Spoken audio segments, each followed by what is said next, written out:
Power is the greatest attribute in all sports, and especially in combat sports. You can be losing an entire fight, but at the last minute you shut a guy's lights out, which for some can be life-changing. Technique is a massive part for landing a pivotal blow, but technique can only get you so far. If you have pillow hands, your opponent will never respect you, because they know they have nothing to fear. So as a combat athlete, you must be powerful. And even if you just do combat sports as a hobby, you still need to develop power. Sure, you don't need or even want to knock anybody out because you're just a hobby fighter doing MMA as a part of self-improvement, but power is just code for speed strength. And I'm sure you want to be super fast because who doesn't? So I'll flood you with all the info you need to develop combat sports power and speed so that you can improve your kicking and punching power. And be sure to stick around to the end of the video because I have an exclusive workout just for you. So if you don't know who I am, my name is Mario. I'm a certified personal trainer with a bachelor degree in exercise science. Quick disclaimer before getting started.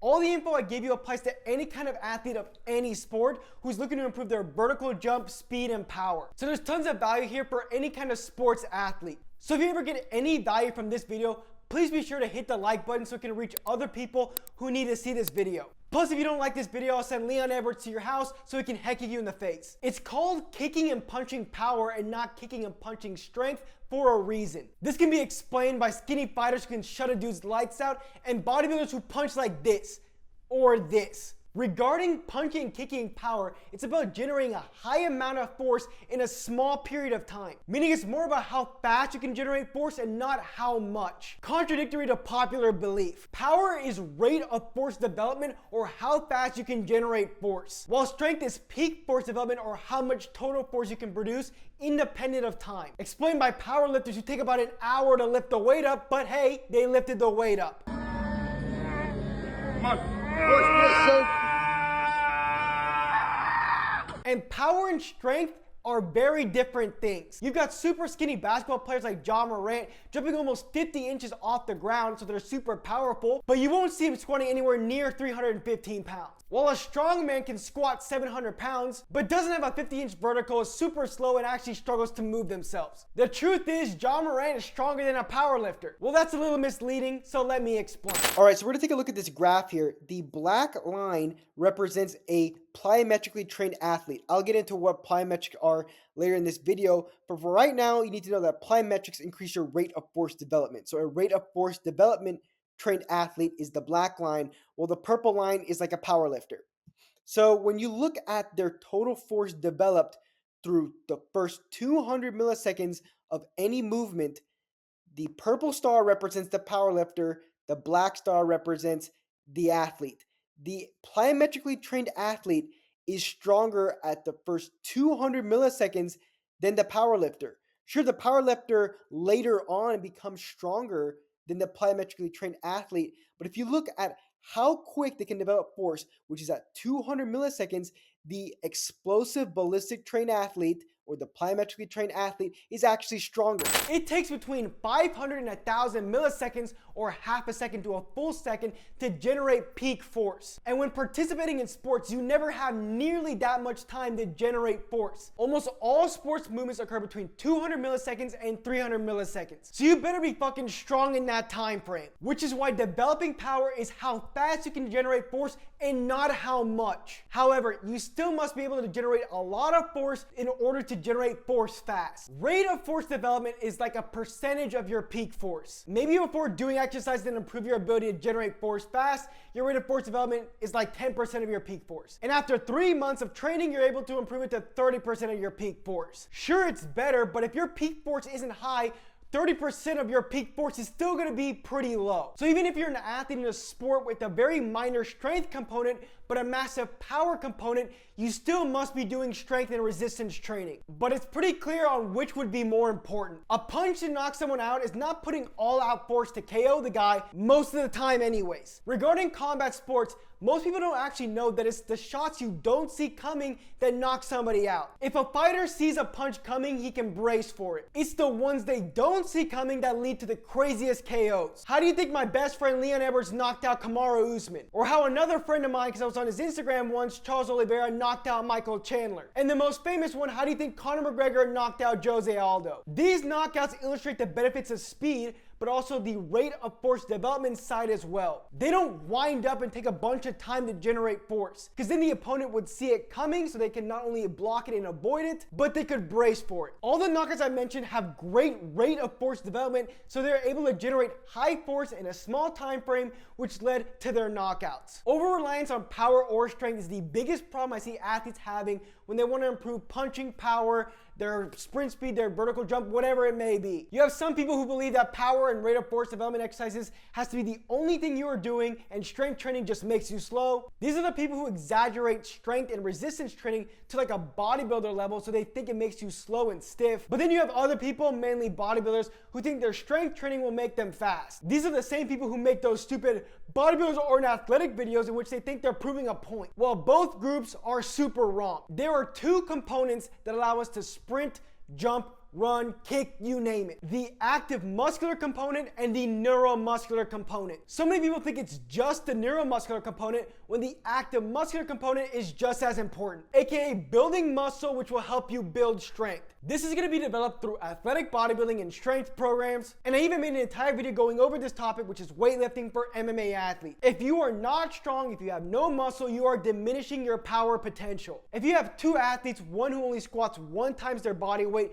versus another who squats double his body weight, the one who squats double his body weight will respond better to power improving exercises. And the neuromuscular component is what is improved by power increasing routines, as you must generate force fast. So in order to improve your kicking and punching power, you must lift weights in an athletic way and do plyometrics, which are the exercises that will improve your neuromuscular component. And regarding kicking and punching power, the neuromuscular component is the one that we're going to be working on today. Plyometrics are exercises that allow muscles to reach maximum strength in a short amount of time. These exercises involve explosive movement to activate the stretch shortening cycle and increase power output. An example of a plyometric exercise is a box jump, where you jump as high as possible. They increase power output, and they also increase athletic performance, which encompasses things like vertical jump, speed, and agility. But they even have tons of benefits most people are unaware of. They help prevent injury as they strengthen ligaments and tendons. They improve bone mineral density. They increase muscle activation by recruiting fast twitch muscle fibers. They enhance neuromuscular coordination, aka the coordination between your nervous system and your muscles, and they increase strength.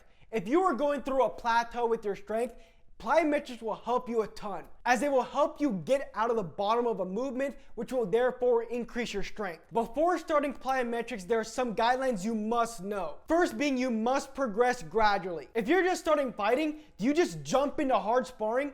No, because you won't be ready. Plyometrics and weightlifting are the exact same thing. That's why I have a beginner weightlifting program, and with plyometrics, you want to be doing a beginner program as well. You must progress from beginner to intermediate to advanced, but more info on that later on. With plyometrics, you must be resting between 48 and 72 hours between each workout. I'm not saying between workouts overall, I'm saying between each of your plyometric workouts. So regarding weightlifters, it's the exact same as your muscle recovery. You don't hit biceps 2 days in a row. You must rest 2 to 3 days before you hit them again. And plyometrics must be done at 100% neural capacity, which means you must do them first in your training routine. This is because central nervous system fatigue accumulates during your workout. And in order to get an effective training stimulus from your power workouts, you need to be near maximal in terms of your force production, meaning the window at the beginning of your workout is the only time your plyometrics will be effective. For athletes, this isn't a big deal because you typically have an entire workout or day for plyometrics. But for people like me who are aesthetics focused or weightlifting focused, but still do plyos, you must do plyos before weightlifting during your workout. Last thing, do not do depth jumps if you're over 18 as a guy and under 15 as a girl. Depth jumps are a specific exercise that stunts growth. So many people think I'm lying about this or I'm talking about plyometrics overall. This is a literal fact that it stunts growth because it will cause your epithelial plates to close. This is due to the high force jumping from a high box, landing and immediately springing back up. This is the only exercise known to stunt growth, so if you're under 18, do not do depth jumps. So with plyos, you have upper body and lower body plyos. Both are equally important for generating kicking and punching power. And I'm sure you want me to run through the best plyometric exercises, but that's so hard with lower body plyos because there's so many. And some might be better for your sport, while another might be better for somebody else's sport. I would say lower body plyos for this reason are a bit more complicated than your upper body ones. But I will give you some guidelines for lower body plyos. You must be doing low intensity, mid-intensity, and high-intensity lower body plyos. I used this book to define what intensity a plyometric exercise is. And you must be utilizing the stretch shortening cycle with some of your lower body plyos. The stretch shortening cycle is the stimulation of the stretch reflex,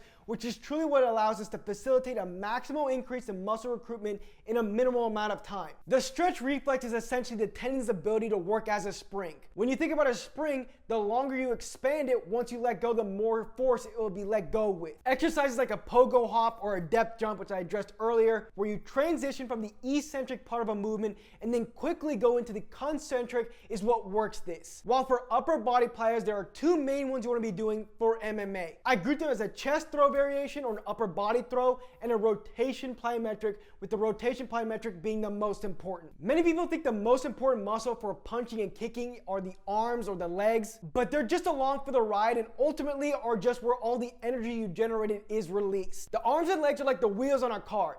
Yes, that's technically causing everything to happen, but it's the engine that make the wheels go. And the most important muscles for combat sports power, aka the engine, are the legs, but specifically the core. Which is why it's important to have core power, but also core strength, which is done through heavy compound lifts you do with your strength training routines. If you look up a plyometric workout from a fighter, you'll see all of them doing a med ball rotational throw. If you are a combat athlete who's not doing a medicine ball rotational throw, you are cutting yourself short. A big thing with this exercise is to obviously do both sides. But something a lot of people forget is you have to rest in between each side. It's a long rest you do in between each plyometric set. Then with the chest throws, it's relatively simple and encompasses all of your upper body muscles to generate power independent of rotation. These aren't the only ones. There are also some other variation of upper body plyos, but I find these two as the simplest, and I love when working out is very simple. Now you need to know how to structure your plyometric workout. But right before I show you exactly how to do this, here's the exclusive workout I have for you. This workout includes a 2-month beginner plyometric workout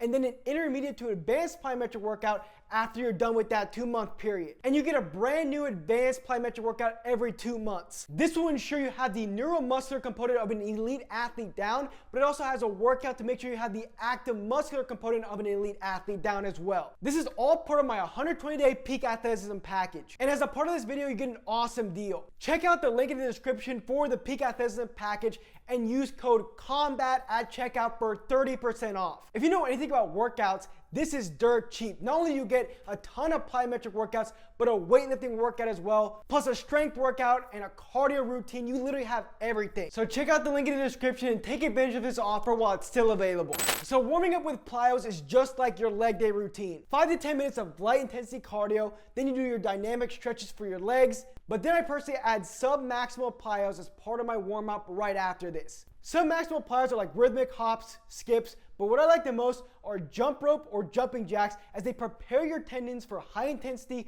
more explosive plyometrics. No matter what kind of athlete you are, you want to make sure you have enough of these so your body can handle all the hard plyos you have. So the criteria for plyometric workouts are as follows. For beginners or people who have been doing plyometric training for 0 to 2 months, you want to be doing 2 plyometric workouts a week, 80 to 100 jumps a week, or for upper body, it'd be throws a week, 1 to 2 exercises per session. So keep in mind, 80 to 100 jumps is just for your lower body plyos. Then you add on top of that 80 to 100 throws for your upper body plyo. Intermediate are individuals who've been doing plyometrics for 2 to 6 months. You want to be doing 2 to 3 workouts a week. 3 being recommended, because frequency is a lot more important than total workout volume.